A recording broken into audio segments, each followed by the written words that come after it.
नमस्कार, मैं डॉक्टर छाया सोनी, सहायक आचार्य, शिक्षा संकाय काशी हिंदू विश्वविद्यालय, स्वयं पाठ्यक्रम हिंदी भाषा एवं अध्यापन विधा के मॉड्यूल संख्या 10, जिसका शीर्षक है हिंदी भाषा एवं नवीन लेखन विधा में आपका स्वागत करती हूँ। आज के व्याख्यान का शीर्षक है हिंदी भाषा लेखन की नवीन विधा। इस व्याख्यान के अंतर्गत हम लोग जो नवीन विधा है लेखन की उस पर चर्चा करेंगे। इसके अंतर्गत जिन बिंदुओं पर हम लोग बातें करेंगे वे इस प्रकार से हैं। हिंदी भाषा लेखन की नवीन विधा, हिंदी भाषा की नवीन विधा की विशेषताएं, डिजिटल साहित्य के प्रमुख प्रकार, हिंदी लेखन की नवीन विधाओं की शिक्षा शास्त्रीय उपयोगिता, निष्कर्ष। इस व्याख्यान के पश्चात अधिगमकर्ताओं में जो परिवर्तन आएगा वे हिंदी भाषा की नवीन विधाओं से परिचित होंगे और उसके बारे में अपने शब्दों में बता सकेंगे। नवीन विधाओं की क्या विशेषताएं होती हैं, इससे वो परिचित होंगे। साथ ही साथ डिजिटल साहित्य किसे कहते हैं और भाषा के संदर्भ में वो किस प्रकार से उससे संबंधित है, इसके बारे में विद्यार्थी जान सकेंगे। डिजिटल साहित्य के कितने प्रकार हैं, इससे विद्यार्थी परिचित होंगे और जो नवीन विधा है उसकी हिंदी लेखन के संदर्भ में क्या शिक्षा शास्त्रीय उपयोगिता है, इससे भी विद्यार्थी परिचित होंगे और उसके बारे में विस्तार से बता सकेंगे।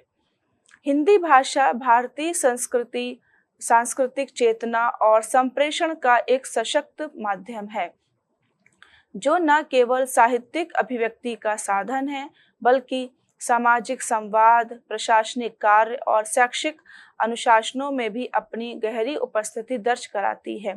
समय के साथ भाषाएं केवल शब्दों का संकलन भर नहीं रहती, बल्कि वे समाज के तकनीकी, सांस्कृतिक और बौद्धिक परिवर्तनों की संवाहक बन जाती हैं। 21वीं सदी का यह डिजिटल युग हिंदी लेखन को भी नई दिशा दे रहा है, जहां पारंपरिक विधाओं के साथ साथ नवीन लेखन शैलियां उभरकर सामने आ रही हैं। अर्थात अगर हम हिंदी भाषा की बात करें तो ये सांस्कृतिक चेतना को और संप्रेषण का एक बहुत ही सशक्त माध्यम है, जो केवल साहित्यिक अभिव्यक्ति का साधन नहीं है बल्कि सामाजिक संवाद है, प्रशासनिक कार्य हैं और जितने भी शैक्षिक अनुशासन है उसमें भी अपनी अहम भूमिका को निभाता है।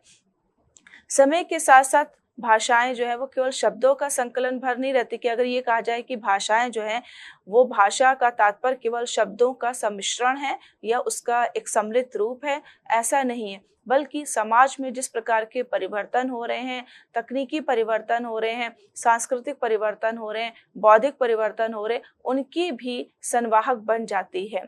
21वीं सदी का ये आज का युग जो है वो डिजिटल युग है, तकनीकी युग है और इसमें हिंदी लेखन को एक नई दिशा मिल रही है, जहां पर एक नई विधा हमारे सामने उपस्थित हो रही है कि जो प्राकृतिक तरीके से हम लोग लिखने का कार्य कर रहे थे, लेकिन नवीन प्रणाली क्या हो सकती है लेखन की। इन नवीन विधाओं में न केवल विषय वस्तु की विविधता दिखाई देती है, मतलब विषय वस्तु के आधार पर विविधता केवल नहीं दिखाई देती है, बल्कि प्रस्तुति के रूप में, माध्यम और भाषा शैली में भी नवाचार स्पष्ट रूप से परिलक्षित होता है। मतलब किस तरह से उसकी प्रस्तुति की जाएगी, उसका माध्यम क्या होगा और कैसी शैली होगी भाषा के संदर्भ में, इसके संदर्भ में भी एक नवाचार, एक नवीनता को हमारे सामने परिलक्षित करती है। ई लेखन, ब्लॉगिंग, सोशल मीडिया लेखन, हाइपर टेक्स्ट कथा और ऑनलाइन पत्रकारिता जैसी विधाओं ने हिंदी लेखन को न केवल अधिक संवादात्मक और व्यापक बनाया है, बल्कि इसकी पहुंच को वैश्विक स्तर पर विस्तारित भी किया है। अर्थात अगर हम हिंदी लेखन के नवीन विधाओं की बात करें तो ई लेखन है, ब्लॉगिंग है, सोशल मीडिया लेखन, हाइपर टेक्स्ट कथा और ऑनलाइन पत्रकारिता जैसी नवीन विधाओं ने जो हिंदी लेखन को अधिक संवादात्मक, इसके माध्यम से संवाद स्थापित करना और अधिक सहज और सरल हो जाता है और हिंदी भाषा को एक विस्तार दिया है। और साथ ही साथ एक विश्व स्तर पर, वैश्विक स्तर पर भी हिंदी की विस्तार करने की बात हो रही है और एक अपनी हिंदी भाषा एक अपनी अलग पहचान भी बना रही है।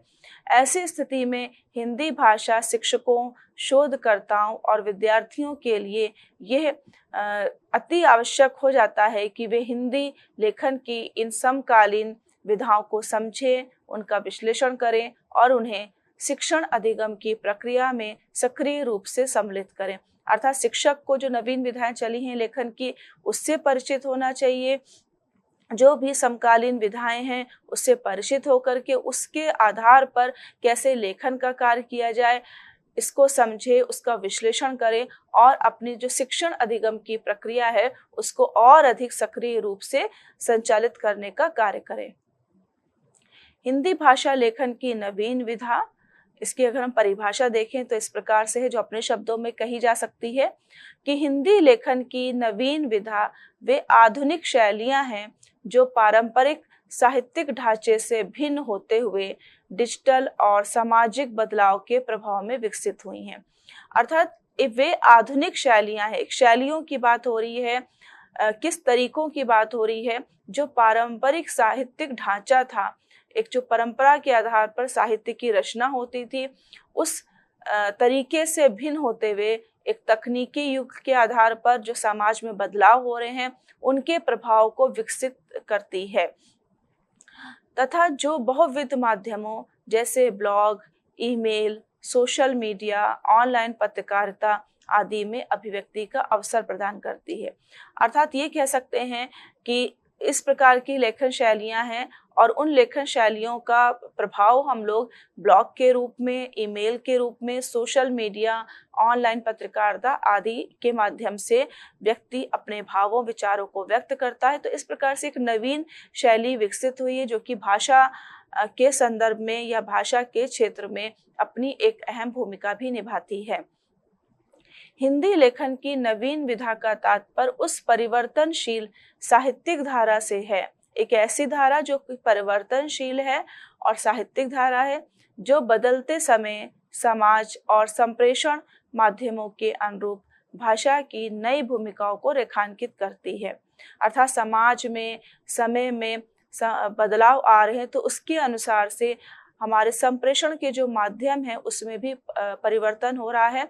तो उस संप्रेषण उसके अनुरूप, मतलब परिवर्तन के अनुरूप हमारी भूमिकाओं में परिवर्तन हो रहा है। तो हम अपने आप को कैसे समाज के संदर्भ में, विश्व के संदर्भ में अपने को खड़ा पाते हैं और अपनी बातों को रख पाते हैं। तो नवीन जो विधा है लेखन की वो इसी से संबंधित है। यह केवल नए तकनीकी माध्यमों से जुड़ा हुआ लेखन नहीं है, बल्कि यह लेखन की सोच, संवेदना और प्रस्तुति में आए गहन बदलाव का संकेत है।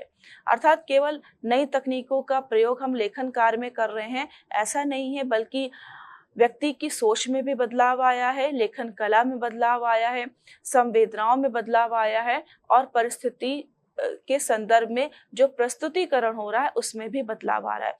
ये सारे परिवर्तन को जब तकनीकी के माध्यम से हम दूसरों के सामने लाते हैं तो वो हमारी एक नवीन विधा कहलाती है। ये विधा उस जरूरत से उपजी है जहां पारंपरिक लेखन शैली आज के बहुआयामी अनुभव को समाहित करने में अपर्याप्त महसूस होती है। ब्लॉग, डिजिटल कविता, सोशल मीडिया लेखन या हाइपरलिंक आधारित कहानियां, ये सब इस बात का प्रमाण है कि हिंदी अब सिर्फ साहित्य की भाषा नहीं है। कि अगर कहा जाए कि आप हिंदी में प्रगाढ़ता आपके अंदर है तो आप अच्छा साहित्य लिख सकते हैं, आपके एक लेखन कार्य कर सकते हैं, कहानी या ये सब कुछ लिख सकते हैं, बल्कि ये कहा जा सकता है कि एक जीवंत संवाद की भाषा बन गई है। मतलब अगर कहा जाए कि साहित्य की जब बात करते हैं तो वहाँ पर हिंदी भाषा एक उसके साथ संबंधित होती है, लेकिन अगर वर्तमान समय की हम बात करें तो ये भाषा एक जीवंत भाषा के रूप में उभर करके आई है, जो समय के साथ स्वयं को ढाल रही है। जैसी समय की मांग होती है, अगर उस प्रकार से हम किसी भी क्षेत्र में परिवर्तन नहीं करेंगे तो पीछे रह जाएंगे। उसी प्रकार से जो हिंदी भाषा है उसके संदर्भ में भी समय की मांग है कि परंपरागत लेखन शैलियों से इतर आज के वर्तमान जो तकनीकी युग है उसके अनुसार हमें नवीन लेखन शैलियों के बारे में जानकारी लेनी है और उसके कौन-कौन से तरीके हैं, कौन-कौन सी विधाएं हैं जिनके माध्यम से लेखन कार्य किया जाता है। तो यही सारी बातें जो हैं वो नवीन लेखन विधा के अंतर्गत सम्मिलित होती हैं। हिंदी भाषा लेखन की नवीन विधाओं की विशेषताएं। इस तालिका से स्पष्ट है कि विशेषता और उसका विवरण बताया जा रहा है। डिजिटल अनुकूलता, यह लेखन डिजिटल प्लेटफॉर्म जैसे blog, email, social media, web पत्रिकाओं आदि के लिए उपयुक्त होता है। अगर हम डिजिटल अनुकूलता की बात कर रहे हैं तो जहाँ पर हम ब्लॉग लेखन की बात कर रहे हैं, सोशल मीडिया पर लेखन की बात कर रहे हैं, वेब पत्रिकाओं में लेखन की बात कर रहे हैं, तो उसके लिए डिजिटल जो प्लेटफॉर्म है ये सबसे अधिक उपयुक्त प्लेटफॉर्म होता है। संवादात्मक शैली, पारंपरिक लेखन की एक पक्षीय शैली के बजाय यह दो तरफा संवाद और तत्काल प्रतिक्रिया को प्रोत्साहित करता है। अर्थात संवादात्मक जो शैली है वो केवल एक तरफ से बातें हो रही हैं या एक तरफ से संवाद हो रहा है, इसकी अपेक्षा द्वितरफा दोनों ओर से संवाद को प्रोत्साहित करता है और एक संवाद के पश्चात दूसरा जो संवाद हो रहा है वो एक प्रतिक्रिया के रूप में होता है, तो उसको वो प्रतिक्रिया किस प्रकार से दी जा रही है इसको भी प्रोत्साहित करता है। तो इस प्रकार से जो नवीन विधाएं हैं उसकी एक प्रमुख विशेषता कि संवादात्मक शैली भी विकसित होती है। संक्षिप्तता और स्पष्टता, पाठकों की सीमित समय संवेदना को ध्यान में रखते हुए संक्षिप्त और प्रभावी अभिव्यक्ति को प्राथमिकता दी जाती है। वर्तमान युग में सभी व्यक्ति, विद्यार्थी व्यस्त रहते हैं, तो जो समय की सीमा है या समय के साथ हमें संवेदना को व्यक्त करना है, उसको ध्यान में रखना है, तो उसके आधार पर जो हमारी नवीन विधाएं हैं वो संक्षिप्त रूप में और स्पष्ट रूप से स्पष्टता के माध्यम से या स्पष्ट रूप से अभिव्यक्ति को प्राथमिकता देती हैं कि किस प्रकार से शब्दों का प्रयोग करके अपनी बात को संक्षिप्त रूप में और स्पष्ट तरीके से कह देना है। विषय की विविधता, जीवन के प्रत्येक क्षेत्र, सामाजिक, राजनीतिक, आर्थिक, निजी, समसामयिक से संबंधित विषयों की प्रस्तुति, ये बहुत ही महत्वपूर्ण इसकी विशेषता है कि जो हमारा नवीन विधाएं हैं लेखन की, जिसमें हमारे ब्लॉग आ रहे हैं, सोशल मीडिया लेखन आ रहा है, ईमेल आ रहा है और कई तरह के अन्य पॉडकास्ट आ रहा है, तो इसके माध्यम से हम विभिन्न विषयों पर अपने विचारों की अभिव्यक्ति कर सकते हैं। वो विषय हमारे समाज से संबंधित हो सकते हैं, राजनीति से संबंधित हो सकते हैं, आर्थिक मुद्दे पर हो सकते हैं और या फिर हमारे समाज के जो दैनिक या दिन प्रतिदिन की कुछ समस्याएं होती हैं, समसामयिक मुद्दे होते हैं, उन पर भी या अपने व्यक्तिगत विचारों को या व्यक्तिगत कुछ मुद्दे हैं उनको भी इस प्रकार से साझा किया जाता है कि वो दूसरों तक पहुंच करके दूसरों को भी एक जागरूकता उनके अंदर विकसित करते हैं। फिर अगली विशेषता है कि बहुमाध्यमी प्रयोग, लेखन में शब्दों के अलावा चित्र, वीडियो, ऑडियो, लिंक आदि का समावेश भी होता है। एक जब हम ऐसे परंपरागत तरीके से लेखन कार्य किया जाता है जहाँ पर हमारा पृष्ठ और कलम के माध्यम से लेखन कार्य होता है, तो वहाँ पर हम चित्रों का प्रयोग करना उतना हमारे लिए आसान नहीं होता है।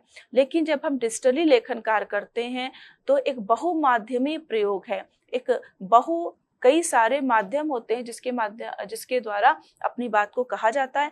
तो उसी लेखन कार्य के साथ साथ हम लोग चित्रों का प्रयोग कर सकते हैं, जो लिखा जा रहा है उसी के संदर्भ में एक चित्र प्रस्तुत किया जा सकता है, वीडियो दिखाया जा सकता है, ऑडियो दिखाया जा सकता है, साथ ही साथ उस कहानी या कविता या जो भी लेखन हो रहा है उसके संदर्भ में लिंक भी वहाँ पर दिया जा सकता है और इस आधार पर जो लेखन कार्य होता है वो अधिक प्रभावी होता है और उसकी पहुंच जो है वो जन जन तक के होती है।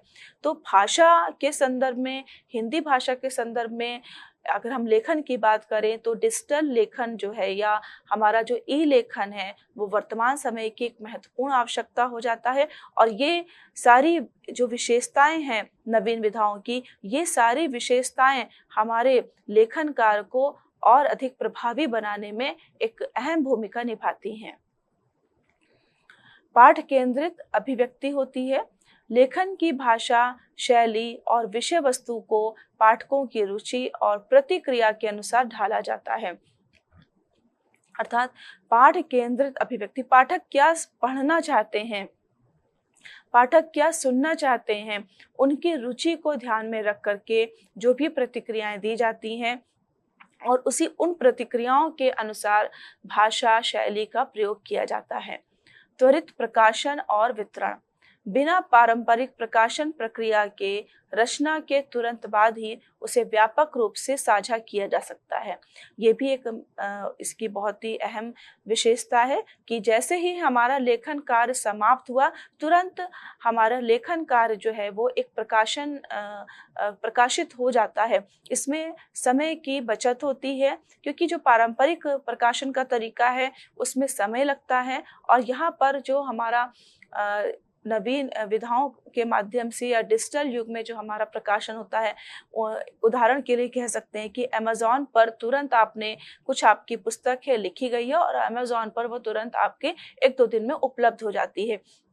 और जब उपलब्ध हो जाती है तो तुरंत ही जो उस लेखन कार्य को पढ़ने वाले व्यक्ति हैं, जो पाठक गण हैं, जो रुचि रखते हैं, वो तुरंत उसको आभासी तरीके से देख सकते हैं और उसका लिंक उनको उपलब्ध कराया जाता है। उस लिंक पर क्लिक करके वो उस पुस्तक को आराम से पढ़ सकते हैं। तो इस प्रकार से त्वरित प्रकाशन होता है और वो लोगों तक के तुरंत पहुंचने लगती है।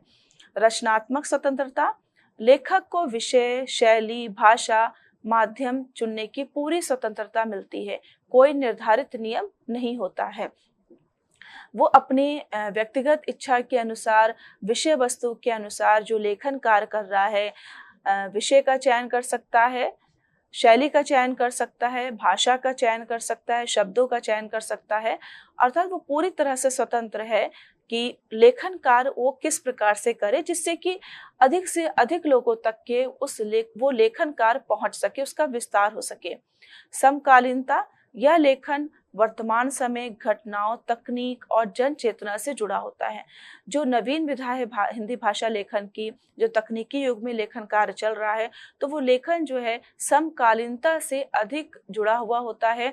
वर्तमान की क्या घटनाएं घटित हो रही हैं, वर्तमान समय में मांग किस प्रकार की है, वर्तमान समय में जो व्यक्ति हैं, जो पाठक गण हैं, वो क्या पढ़ना चाहते हैं, उनके अंदर किस प्रकार की चेतना उत्पन्न करनी है। तो इस मुद्दों से संबंधित लेखन कार्य होता है जो कि समकालीनता से संबंधित होता है और इसका विस्तार होने की अधिक संभावना रहती है। सुलभता और लोकतांत्रिकता, कोई भी व्यक्ति किसी भी सामाजिक या आर्थिक पृष्ठभूमि से इस लेखन में भाग ले सकता है और वैश्विक स्तर पर पहुंचा जा सकता है।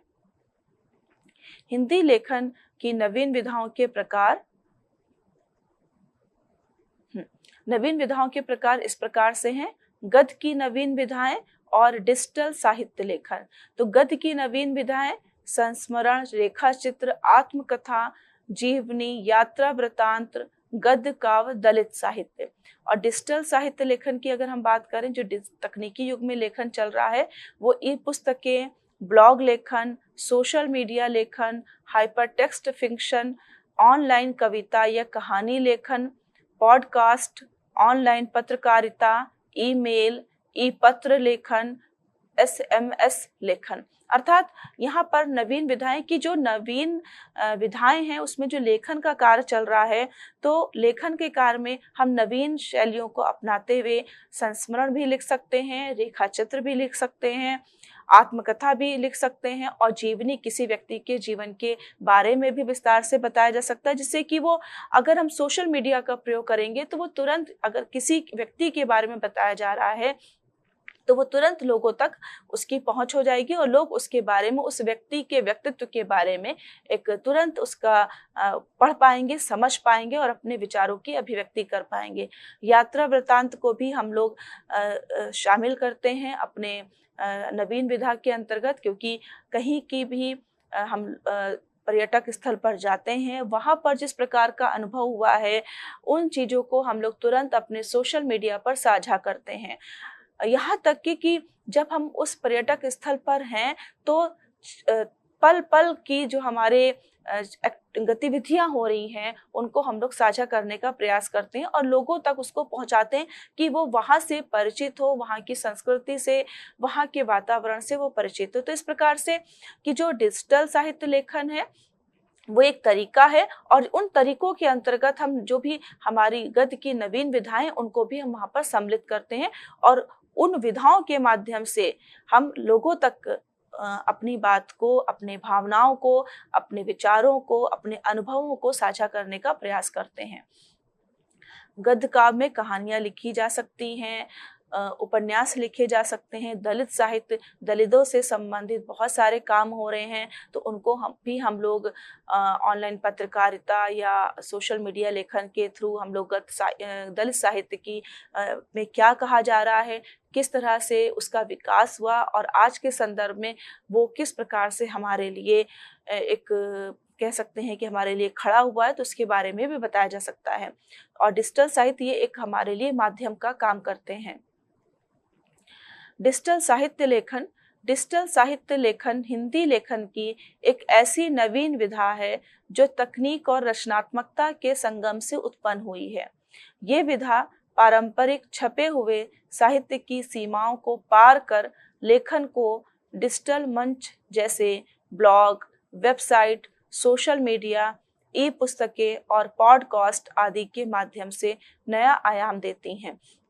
जो तकनीक है और जो रचनात्मकता से उत्पन्न हुई है इस विधा की जब हम बात कर रहे हैं तो जो साहित्य की सीमाएं थी, परंपरागत तरीके से जब हम लिखते थे तो उसमें लिखने की कुछ सीमाएं थी, तो उन सीमाओं से हम उबर चुके हैं और हमारी जो नवीन लेखन विधा है डिजिटल साहित्य में जब हम लिखने की बात कर रहे हैं तो ये हमें कई मंच प्रदान करती है लिखने के लिए। ये हमारे माध्यम हो सकते हैं ब्लॉग, वेबसाइट, सोशल मीडिया, ई पुस्तकें, पॉडकास्ट आदि। इसकी सबसे बड़ी विशेषता ये है कि बहुमाध्यमीय मल्टीमीडिया अभिव्यक्ति को संभव बनाती है। यहाँ लेखक शब्दों के साथ साथ चित्र, ध्वनि, वीडियो, हाइपरलिंक का भी प्रयोग कर सकता है। इससे लेखन अधिक संवादात्मक, तात्कालिक और पाठ केंद्रित हो जाता है। डिजिटल साहित्य के अंतर्गत सोशल मीडिया, कविता, हाइपर टेक्स्ट फिक्शन, इंटरेक्टिव कथाएं और ऑनलाइन कविता पाठ, कथा वाचन जैसे विविध प्रयोग शामिल हैं। ये विधा आज के युवाओं और डिजिटल पीढ़ी के बीच अत्यंत लोकप्रिय होती जा रही है क्योंकि यह अभिव्यक्ति की स्वतंत्रता, प्रकाशन की सुलभता और सीधे पाठकों तक पहुंचने की क्षमता प्रदान करती है। हिंदी साहित्य के लिए डिजिटल साहित्य केवल एक तकनीकी परिवर्तन नहीं है। अगर हम हिंदी साहित्य की बात करें और वहाँ पर डिजिटल साहित्य की बात करें तो केवल एक तकनीकी के परिवर्तन की यहाँ पर बात नहीं हो रही है, बल्कि भाषिक संस्कृति के परिवर्तनशील स्वरूप की स्वीकारोक्ति भी है। अर्थात जो भाषिक संस्कृति में जो परिवर्तन हो रहा है, जो भाषा के माध्यम से हम अपने विचारों को व्यक्त करते थे, वो एक संस्कृति थी, उसमें जो परिवर्तन हो रहा है और जो परिवर्तन के बाद हमें स्वरूप हमारे सामने दृष्टव हो रहा है, उसको भी ये स्वीकार करने की बात करती है।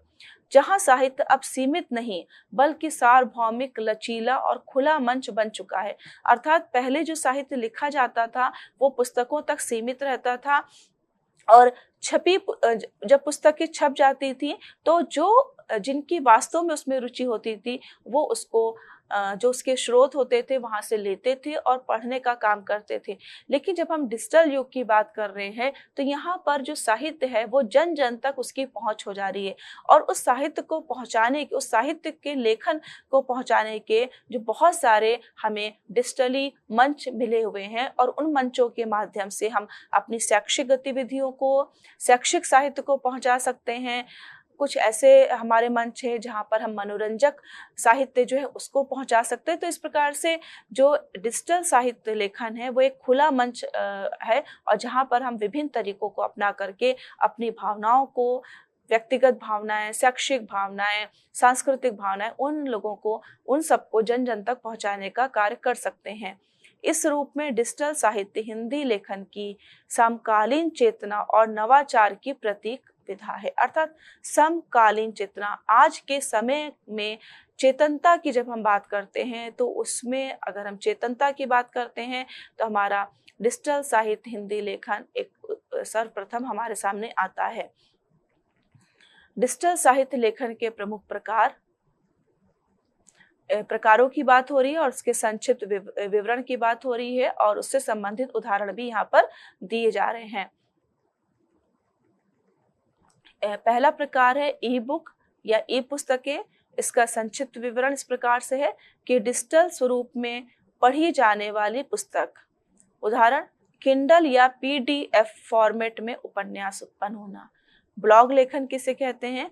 किसी विषय पर नियमित ऑनलाइन लेखन, अर्थात हम हिंदी भाषा पर या उसकी शैलियों पर या लेखन शैली विकसित करने पर प्रतिदिन ऑनलाइन कुछ लिखें, वो हमारा ब्लॉग कहलाता है। यह व्यक्तिगत भी हो सकता है और सामूहिक भी हो सकता है।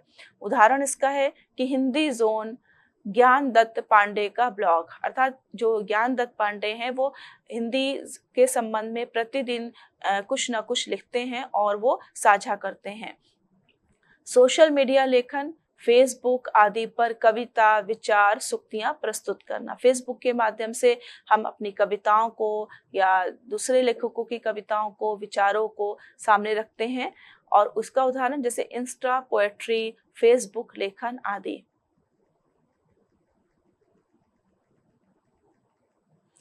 हाइपर टेक्स्ट फिक्शन, लिंक आधारित कथा जहां पाठक कहानी के प्रवाह को नियंत्रित कर सकता है। अर्थात हाइपर टेक्स्ट फिक्शन का तात्पर्य है कि जो वो कहानी पढ़ रहा है उसी से संबंधित वहां पर एक लिंक दे दिया जाता है, और जो पाठक है वो लिंक को क्लिक करेगा तो जो कहानी है उससे संबंधित अन्य कहानियां भी वहां पर उपलब्ध हो जाएंगी या विचार उपलब्ध हो जाएंगे। तो पाठक अपनी इच्छा अनुसार उसको देख भी सकता है, और उसको नहीं भी देख सकता तो उसके प्रभाव को वो नियंत्रित कर सकता है। इंटरेक्टिव वेबसाइट पर हिंदी डिजिटल फिक्शन, ऑनलाइन कविता और कहानी लेखन, वेब पत्रिकाओं, एप्स या मंचों पर प्रकाशित रचनाएं। मतलब वेब पत्रिकाओं पर जो भी कविता या कहानी प्रकाशित हो रही है, विभिन्न हमारी हिंदी भाषा से संबंधित ऐप है उन पर, या हमारे जो मंच हैं उन पर प्रकाशित हो रही हैं। उदाहरण, प्रतिलिपि, हिंदी समय और हिंदी भी। ये उसके उदाहरण है कि प्रतिलिपि एक है जिस पर हमारी कविताएं और कहानी प्रकाशित होती हैं, हिंदी समय है और हिंदी भी है। पॉडकास्ट, साहित्य का श्रव्य रूप, मतलब श्रव्य, जहां पर हम केवल सुनने की बात करते हैं। श्रव्य रूप, कविता, कहानी या निबंध का ऑडियो में प्रस्तुतिकरण। जो कविता है वो लिखित रूप में सामने प्रस्तुत नहीं हो रही है, लेकिन हम कविताओं को, कहानी को या निबंध को हम ऑडियो फॉर्म में सुन सकते हैं तो उसको सुन करके और तब लेखन का कार्य भी किया जा सकता है। ऑडियोडेबल हिंदी होती है। वीडियो साहित्य, कविता पाठ, कहानी वाचन या साहित्यिक समीक्षा का वीडियो रूप। यूट्यूब पर कविता पाठ, अर्थात यूट्यूब पर जो हम लोग वीडियो बनाते हैं उनको डालना, चाहे वो कविता की बात करें, कहानी की बात करें, छोटे छोटे से हम लोग वीडियोस बना करके डालते हैं। तो इस प्रकार से इसके अलावा कुछ अन्य और हमारे उदाहरण हैं और जिनके माध्यम से हम लोग ई लेखन का कार्य करते हैं। ई पत्र, ईमेल लेखन, डिजिटल पत्राचार की शैली जिसमें औपचारिक और अनौपचारिक दोनों मेल आते हैं। अर्थात जब हम अपनी बात को मेल के माध्यम से पहुंचाते हैं जो कि तुरंत हमारी बात दूसरों तक पहुंच जाती है। तो शिक्षक को ईमेल, संस्थान को आवेदन। ऑनलाइन पत्रकारिता, न्यूज़ पोर्टल पर समाचार, लेख, संपादकीय कॉलम आदि का लेखन। अर्थात जो समाचार पोर्टल है उस पर समाचार कैसे लिखा जाएगा, हम अपने लेख को वहां पर कैसे पहुंचा सकते हैं, संपादकीय कॉलम जो होते हैं वहां पर हम अपनी बात को कैसे पहुंचा सकते हैं, इन सारे लेखन की बात हमारी ऑनलाइन पत्रकारिता के अंतर्गत आती है। उदाहरण के लिए दैनिक भास्कर ई पेपर, दैनिक भास्कर जो है वो हमारा ई पेपर है जिसको कि हम अपने मोबाइल पर भी देख सकते हैं और समय समय की खबरों से हम लोग परिचित हो सकते हैं। SMS लेखन, छोटे और संक्षिप्त साहित्यिक व संदेशात्मक लेखन, बहुत छोटे छोटे संदेश होते हैं और संक्षिप्त होते हैं, लेकिन वो छोटे और संक्षिप्त जो लेखन है वो अपने में पूर्ण होते हैं। जिस बात को वो दूसरों तक पहुंचाना चाहते हैं, संदेश देना चाहते हैं, वो उस संदेश को दूसरों तक पहुंचाने में सफल होते हैं। उदाहरण के लिए शुभकामना संदेश, लघु कविता। वीडियो साहित्य में जो आते हैं कविता पाठ, वाचन या साहित्यिक समीक्षा का वीडियो, यूट्यूब पर कविता पाठ। हिंदी लेखन की नवीन विधाओं की शिक्षण शास्त्र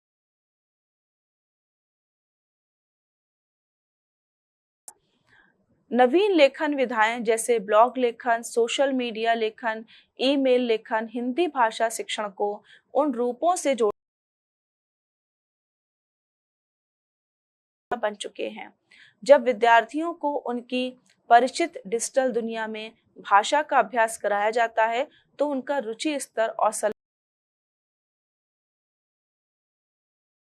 शिक्षा शास्त्रीय उपयोगिता है कि भाषा कौशलों का भी समग्र विकास होता है।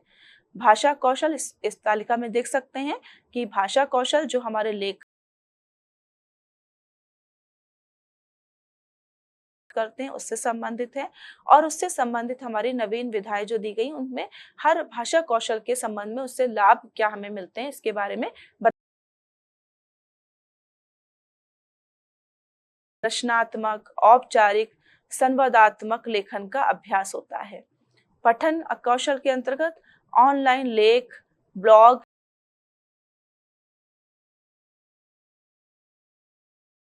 श्रवण कौशल, ऑडियो ब्लॉग, पॉडकास्ट सुनकर श्रवण क्षमता और समझ विकसित करना। बोलना या अभिव्यक्ति द्वारा मौखिक अभिव्यक्ति विकसित करना। रचनात्मकता और अभिव्यक्ति को लेखक को स्वतंत्र रूप से विषय, शैली और स्वरूप चुनने की स्वतंत्रता, नवाचार, कल्पनाशीलता और मौलिक सोच का भी विकास होता है, प्रमुख उद्देश्य है। अर्थात रचनात्मकता और अभिव्यक्ति को प्रोत्साहन जो को SMS को संदेशों को जब हम डिजिटली देखते हैं पढ़ते होते हैं, नवीन विषय हमको मिलते हैं, शैली मिलती है और उसके आधार पर हमारी क्षमता विकसित होती है और जो जो नवीन विचार अंदर आ रहे हैं उसको किस प्रकार हम इसको अभिव्यक्त करें तो हमारा जो नवीन लेखन विधा है ये इसके लिए हमें प्रोत्साहित करता है। साक्षरता का संवर्धन, नवीन विधाओं के माध्यम से भाषा सीखते हुए विद्यार्थी रचनात्मक उपयोग भी कर सीखते हैं जैसे टाइपिंग, ईमेल भेजना। इससे उनकी तकनीकी दक्षता में वृद्धि होती है जो आज की शिक्षा में अनिवार्य मूल्यांकन में सहायक है। ब्लॉग, ई पत्र, सोशल मीडिया पोस्ट लेखन कार्यों को विद्यार्थी के स्तर रुचि के अनुसार व्यक्तिगत में डिजाइन किया जाता है। अर्थात जिस भी हमारे विद्यार्थियों का क्या स्तर उनकी रुचि उसके अनुसार लोग विभिन्न लेखन कार्यों को डिजाइन करते हैं और उनको हम पोस्ट करते हैं और उसके आधार पर हम मूल्यांकन भी कर सकते हैं। साथ ही इन लेखन कार्यों का मूल्यांकन आदि लचीले और फीडबैक तरीकों से करता है। अर्थात व्यक्तिगत शिक्षा होता है कि हम अपने व्यक्तिगत वीडियो बना करके अपने विद्यार्थियों को करें। के लिए अगर हम डिजिटल बात कर रहे हैं गूगल क्लासरूम के थ्रू भी हम अपने बच्चों को विद्यार्थियों को शिक्षण कार्य हैं और उनको कार्य भी देते हैं और वो अपनी प्रतिक्रिया लिखित रूप से देते हैं। तो इस प्रकार से हम डिजिटल शिक्षण कर सकते हैं और मूल्यांकन में भी हम सहायक होता है। वो संवेदनात्मक शिक्षण दृश्य, टेक्स्ट या इमेज, श्रव, ऑडियो और गतिशील जो वीडियो एक साथ उपयोग में लाकर भाषा शिक्षण को बहुसंवेदनात्मक बनाया गहन और स्थायी अधिगम संभव होता है। सहयोगात्मक और संवादात्मक लेखन मंच जैसे गूगल डॉक्स, ब्लॉग या सोशल मीडिया पर बढ़ावा दिया जा सकता है। मतलब गूगल डॉक्स पर हम अपने केवल ध्वनि से भी किसी को भेजा जा रहा है, तो वहां पर अगर वो किसी प्रकार के शब्दों में आसानी से परिवर्तन भी किया जा सकता है। तो इस प्रकार से एक व्यक्ति मिल करके दूर स्थान में रहते हुए भी डिजिटली मिल साहित्य को या कविता, कहानी, किसी भी लेखन कार्य को वो शीघ्र ही भी सकते हैं। मूल परक शिक्षा का माध्यम सोशल मीडिया, लेख, कहानी आदि माध्यमों में नैतिक, सामाजिक और सांस्कृतिक सकता है, जिससे विद्यार्थियों में संवेदनशीलता, सहानुभूति और निष्कर्ष में कह सकते हैं डिजिटल युग में हिंदी भाषा लेखन की पारंपरिक सीमा बढ़कर अनेक नवीन विधाएं विकसित हुई हैं, जिन्होंने लेखन की भाषा और शिल्प को बदला है, बल्कि साहित्य दोनों क्षेत्रों को नया दृष्टिकोण भी प्रदान किया। जैसे ब्लॉग लेखन, सोशल मीडिया लेखन, डिजिटल पत्रकारिता आदि लचीली और जनसुलभ है। इनमें पाठक और लेखक के बीच की दूरी कम हो जाती है, जिससे भाषा एक जीवंत माध्यम बन जाती है। डिजिटल लेखन की विशेषताएं जैसे संक्षिप्तता, बहुमाध्यमीयता, त्वरित वितरण और अभिव्यक्ति की स्वतंत्रता है, जो इसे 21वीं सदी की आवश्यकताओं के अनुरूप बनाती है। इसके विभिन्न प्रकारों जैसे ब्लॉग, ई पुस्तकें, social media post, email, podcast और ऑनलाइन कविताओं ने हिंदी लेखन के स्वरूप को लोकतांत्रिक और समकालीन बनाया है। हिंदी शिक्षण की दृष्टि से डिजिटल लेखन की विधाएं शिक्षार्थियों में न केवल भाषा की समझ, बल्कि तकनीकी दक्षता, रचनात्मकता, आलोचनात्मक सोच और व्यवहारिक अभिव्यक्ति की क्षमता भी विकसित करती है। बल्कि ये विधाएं शिक्षण को अधिक शिक्षार्थी केंद्रित, रुचिकर और प्रासंगिक भी बनाती, जिससे भाषा अधिगम अधिक प्रभावशाली हो जाता है।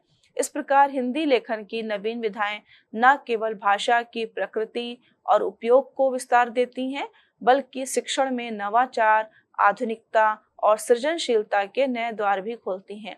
इन्हें मुख्य धारा में स्थान देना समय की आवश्यकता है। तो इस प्रकार से इस व्याख्यान में पूर्ण रूप से हिंदी भाषा लेखन की नवीन विधाओं पर हम लोगों ने बात करी है कि नवीन विधा किसे हैं और किस प्रकार से जो लेखन की पारंपरिक विधा थी उससे हमारी नवीन विधा अलग है, और इसमें कौन कौन नवीन विधाएं कितने प्रकार की होते हैं और इनका हम कहाँ कहाँ पर उपयोग कर सकते हैं, और वर्तमान में किस प्रकार से ये हमारे जो भाषा है उसमें एक सहयोग के रूप में काम करती हैं।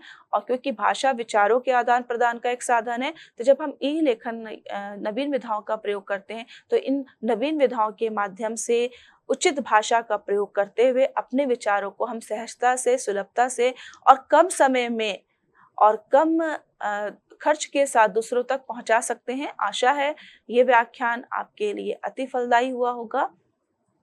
धन्यवाद।